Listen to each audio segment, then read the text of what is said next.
lubricate the skin, preventing it from drying and cracking. So it helps the skin to retain internal moisture. Without the oils and earwax coating the ear canal wall, any water within the skin cells, it rises to the surface of the canal wall and it evaporates, and we get really dry, crackly skin. So the oil helps to, the oils that form into earwax, so sebum, which is one of the oils, which is a fatty, viscous, oily substance. It's also secreted by our hair strands on our scalp, and an oily sweat secreted by the ceruminous glands. These glands are exclusive to the ear canal, under our armpits and also inner groin, and it secretes a less viscous, a more watery type, diluted, oily sweat. So these oils, they combine with dead skin cells to form earwax. And earwax is generally quite sticky, so it helps to trap any foreign invaders, so any pollen, dust or dirt that may enter the ear. And earwax, in the most instance, naturally comes out of the ear on its own accord. So the skin that lines the ear canal, as it dies and sheds, it's uniquely evolved to migrate sideways out of the ear, like a conveyor belt motion, and that rate of migration is between 1.5 and 3 millimeters a month. It obviously does vary from individual to individual.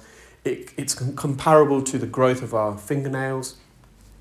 And as this skin naturally migrates out of the ear, any earwax sitting on the surface is naturally transported out of the ear. So earwax is good for us. So having a bit of earwax on the side of the ear canal walls, as you will see, you've seen it already on the right side, you'll see it on this left side as well.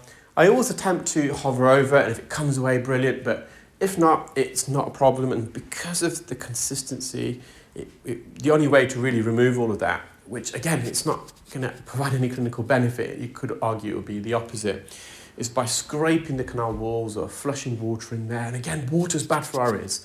Ironically, although water is bad for our ears, for centuries it's been used to clean earwax from our ears. Now, it can sometimes effectively clean earwax out of our ears. Previously it was called ear syringing. That's no longer allowed in the UK. That's when doctors and nurses would use a metal syringe to flush water into the ear at high pressure. The concept is it'll hit up against the eardrum, it'll fill up the ear canal, and as the water bounces back out, any wax in the ear will be flushed out.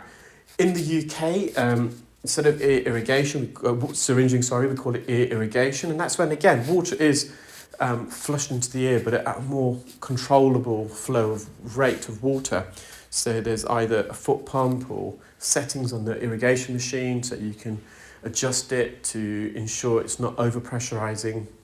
However, some of the risks involved with ear syringing and ear irrigation, although ear irrigation is safer, is perforation of the eardrum, because you are literally flushing water up against it, especially if you've had previous ear surgery or grommets or a thin, weakened eardrum. I've got a very hyperflaccid eardrum, which means it vibrates a lot because it's very, very thin, thinner than normal.